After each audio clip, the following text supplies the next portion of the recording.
সবাইকে আজকের ক্লাসে স্বাগতম। তো আজকে হচ্ছে আমরা দেখব তাপগতিবিদ্যার একটা সৃজনশীল প্রশ্নের সমাধান। দেখো, তো এটা হচ্ছে ঢাকা বোর্ড 2023-এর 2 নম্বর কোশ্চেন।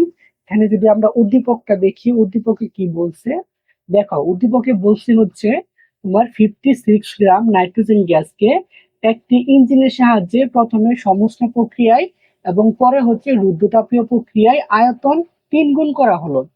ইঞ্জিনটি হচ্ছে তোমার 127 degree Celsius to 27 degree Celsius তাপমাত্রায় কার্যকর আছে।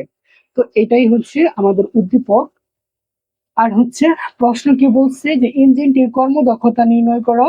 আর ঘতে বলছে হচ্ছে উদ্দীপকের কোন প্রক্রিয়ায় কৃতকাজ বেশি হবে গাণিতিক ভাবে মতামত দাও। হ্যাঁ, তোমার ঘতে বলছে যে তোমার কর্মদক্ষতা নির্ণয় করো ইঞ্জিনটি, আর হচ্ছে বড় ঘতে বলছে হচ্ছে তোমার কোন ক্ষেত্রে তোমার কাজের মানটা বেশি হবে, সেটা হচ্ছে গাণিতিক ভাবে আমাদের বের করতে হবে।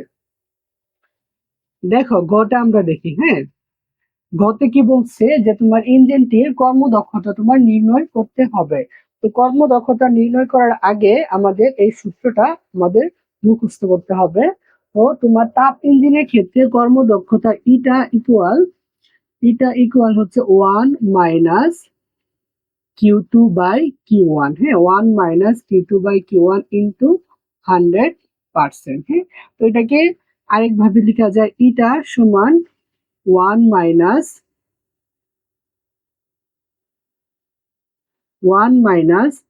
T2/T1 into 100%। ঠিক আছে, তো এটা হচ্ছে আমাদের ইটার সূত্র। তো এটা আমাদের মুখস্থ থাকতে হবে।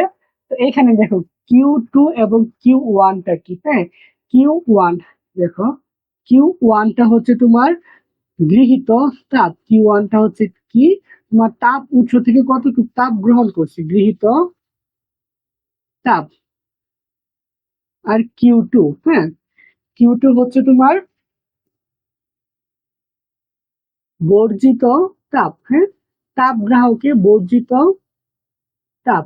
আচ্ছা, T1টা কি? T1 হচ্ছে তাপ উৎসের তাপমাত্রা। হ্যাঁ, তাপ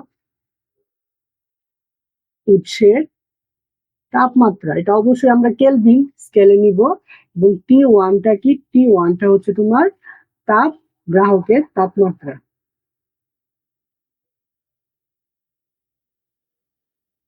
তাপ গ্রাহকের তাপমাত্রা। হ্যাঁ, আচ্ছা, এখান থেকে একটা জিনিস নর্মালি যেটা হয় আমরা যদি মাথায় রাখি, T1টা সবসময় T2 থেকে বড় হয় এবং Q1টা সবসময় Q2 থেকে বড় হয়। হ্যাঁ, নর্মালি হচ্ছে তাপ ইঞ্জিনের ক্ষেত্রে এটা হয়ে থাকে। তো এটা যদি আমরা একটু মনে রাখতে পারি তাহলে হচ্ছে আমাদের উদ্দীপকটা ধরতে এবং সেখান থেকে তাপমাত্রা বা তাপ আইডেন্টিফাই করতে আমাদের অনেকটা সহজ হয়ে যাবে। আচ্ছা, তো এখন এটা আমরা চলো সমাধান করি। দেখো উদ্দীপকে কি লিখছে, উদ্দীপক হতে এখানে হচ্ছে তোমার ইঞ্জিনটি হচ্ছে তোমার 127 ও 27 ডিগ্রি সেলসিয়াস তাপমাত্রায় কার্যকর আছে। হ্যাঁ, তো আমরা লিখি যেহেতু 127 ডিগ্রি সেলসিয়াস তাপমাত্রা বেশি, এটা হচ্ছে তোমার তাপ উৎসের তাপমাত্রা। তাহলে এখানে তাপ উৎসের তাপমাত্রা, তাপমাত্রা হচ্ছে তোমার T1 কত? 127 ডিগ্রি সেলসিয়াস। এটাকে আমার কেলভিনে নিতে হবে। কেলভিনে কি করব? 273 প্লাস 127, তো এটা হয়ে যাচ্ছে হচ্ছে তোমার 400 কেলভিন। এবং তাপ গ্রাহকের তাপমাত্রা, তাপ গ্রাহকের তাপমাত্রা হচ্ছে তোমার টি টু সমান কত? 27 ডিগ্রি সেলসিয়াস। তো এটাকে আমি কেলভিনে যদি নেই তাহলে হবে তোমার 273 প্লাস 27, এটা হবে তোমার 300 কেলভিন। হ্যাঁ, 300 কেলভিন। তো কোশ্চেনে কি বলছে? কোশ্চেনে বলছে হচ্ছে তোমার কর্মদক্ষতা। সুতরাং কর্মদক্ষতা ইটা ইকুয়াল হোয়াট? তো আমরা জানি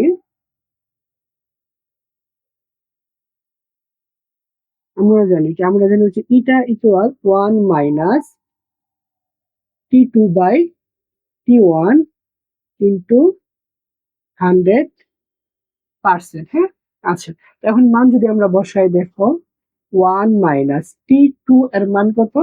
T2 এর মান হচ্ছে 300 কেলভিন, T1 এর মান হচ্ছে তোমার 400 কেলভিন ইন্টু 100%। তো এইটা যদি আমরা ক্যালকুলেশন করি তাহলে মানটা আসবে হচ্ছে তোমার 25%। তো দেখো ইঞ্জিনটির কর্মদক্ষতা আমরা কত পাচ্ছি? ইঞ্জিনটির কর্মদক্ষতা পাচ্ছি হচ্ছে আমরা 25%। তো এটাই হচ্ছে আমাদের আনসার। ঠিক আছে, তো আশা করি এটা বুঝতে পারছো, এটা একদম ইজি একটা ম্যাথ ছিল। তো এটা পারার জন্য অবশ্যই আগে আমাদের কি করতে হবে? কর্মদক্ষতার সূত্রটা আমাদের মুখস্থ করতে হবে, এবং T1 T2 Q1 Q2 সেটা হচ্ছে আমার উদ্দীপক থেকে আইডেন্টিফাই করতে হবে। আচ্ছা দেখো, এখন হচ্ছে আমরা ঘটা সলভ করব।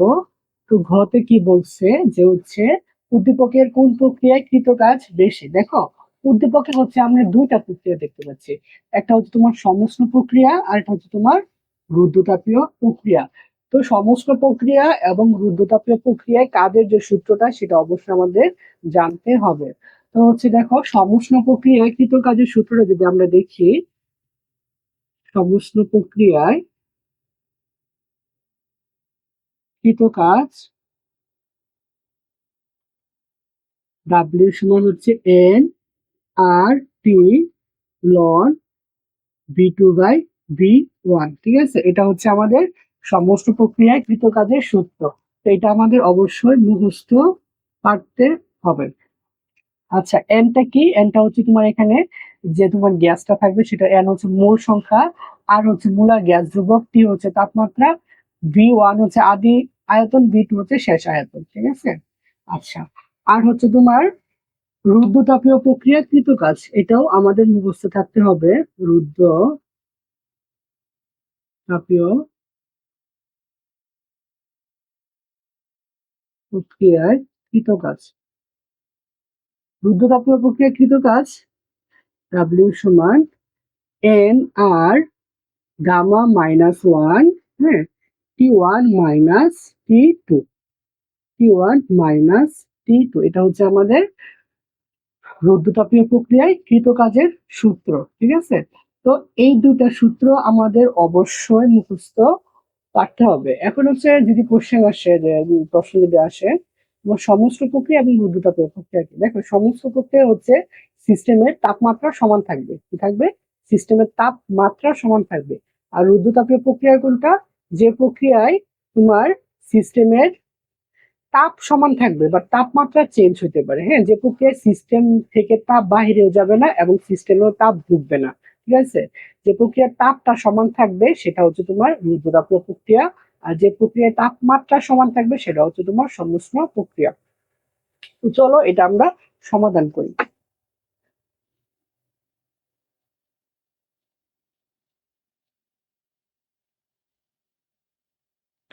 আচ্ছা, প্রথমে হচ্ছে আমরা সমস্ত প্রক্রিয়ার ক্ষেত্রে কৃত কাজ বের করি।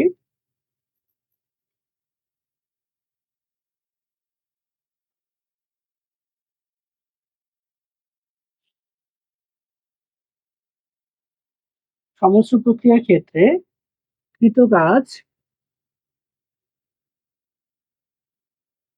ডাব্লিউ সমান এন আর টি লন V2/V1। আচ্ছা, আমরা যদি সাইডের মানগুলো যদি একটু লিখছি, দেখো তোমার এন, এন হচ্ছে মোল সংখ্যা। এন এখানে দেখো তোমার নাইট্রোজেন গ্যাস নেওয়া হয়েছে। হ্যাঁ, 56 গ্রাম নাইট্রোজেন গ্যাস নেওয়া হয়েছে। 56 গ্রাম নাইট্রোজেন গ্যাস নেওয়া হয়েছে। তাহলে আমরা জানি এন ইকুয়াল ডাব্লিউ/এম।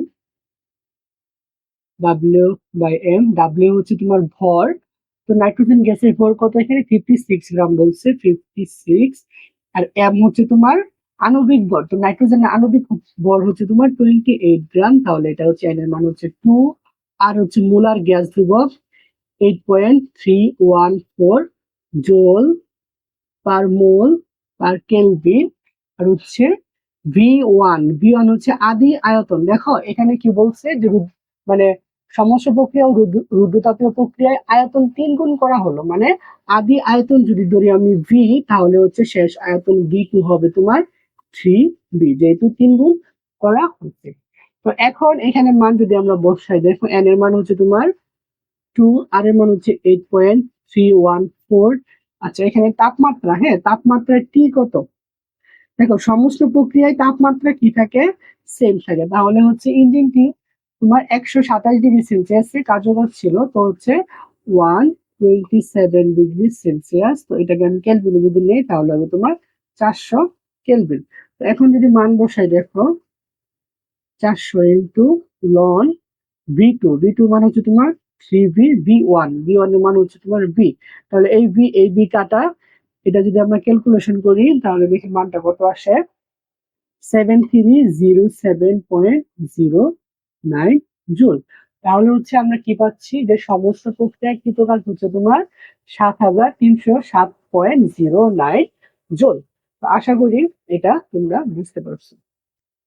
এখন আমরা হচ্ছে তোমার রুদ্ধতাপীয় প্রক্রিয়ার ক্ষেত্রে যদি বের করি, যে রুদ্ধতাপীয় প্রক্রিয়ার ক্ষেত্রে কৃতকাজটা কত হবে।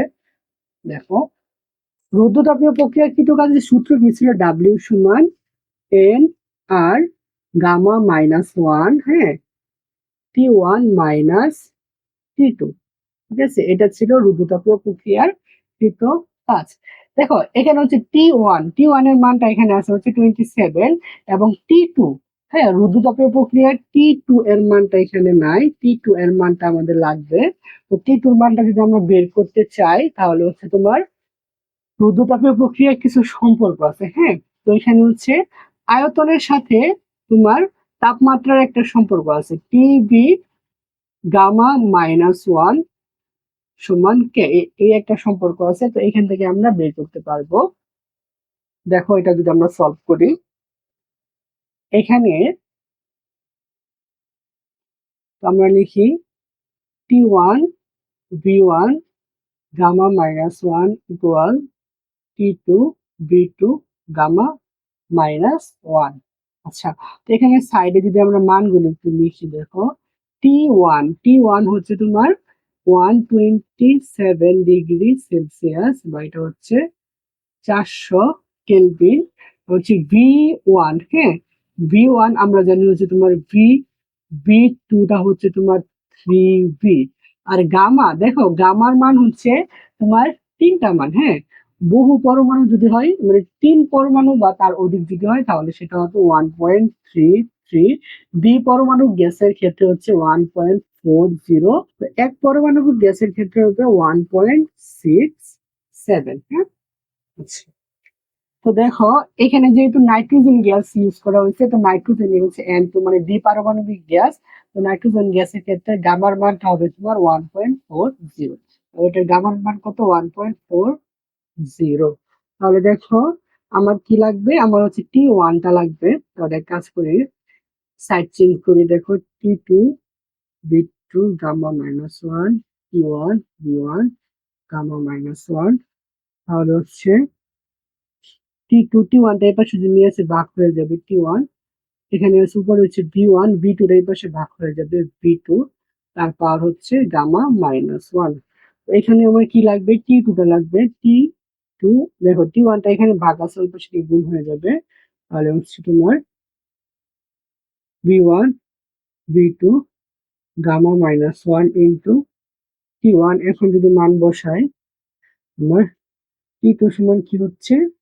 V1 এর মান হচ্ছে V2 এর মান হচ্ছে 3v, গামার মান হচ্ছে 1.40 মাইনাস ওয়ান ইন্টু T1 হচ্ছে 400 কেলভিন।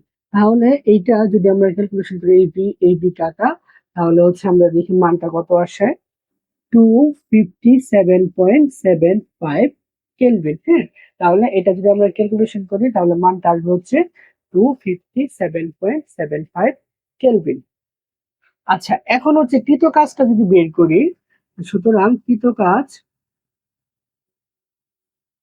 কি? ডাব্লিউ সমান এন আর, হ্যাঁ gamma minus one T1 minus T2। হ্যাঁ এটা ছিল সূত্র। তাই যদি মান বসাই, দেখো এখানে হচ্ছে এন এর মান কত? এন এর মান হচ্ছে তোমার টু, কারণ হচ্ছে মোল সংখ্যা হচ্ছে তোমার নাইট্রোজেন আমরা এখানে বের করছিলাম, যে হ্যাঁ আগের ম্যাথের তোমার যখন সমস্ত প্রক্রিয়ার ক্ষেত্রে বের করছি, তখন আমরা দেখছি n এর মান হচ্ছে 2, r এর মান হচ্ছে 8.314, আচ্ছা গামার মান হচ্ছে 1.40 মাইনাস 1, টি ওয়ান এর মান হচ্ছে তোমার 400 কেলভিন, মাইনাস টি2 এর মান কত পাচ্ছি 257.75 কেলভিন। তাহলে এখান থেকে যদি আমরা ক্যালকুলেশন করি, দেখো মানটা কত আসে 5913.33 জুল। হ্যাঁ, তাহলে হচ্ছে আমরা দেখো রুদ্রতাপীয় প্রক্রিয়ায় কাজের মান কত পাচ্ছি 5913.33 জুল। তো কোশ্চেনে বলছিল যে কৃত কাজ কার বেশি হবে। হ্যাঁ, কৃত কাজ কার বেশি হবে। তাহলে হচ্ছে এখান থেকে আমরা দেখাতে পারি যে আচ্ছা এটার ধরে হচ্ছে আমরা ডাব্লিউ প্রাইম, তাহলে হচ্ছে ডাব্লিউটা হচ্ছে তোমার ডাব্লিউ প্রাইম থেকে বড়। সমস্ত প্রক্রিয়ায়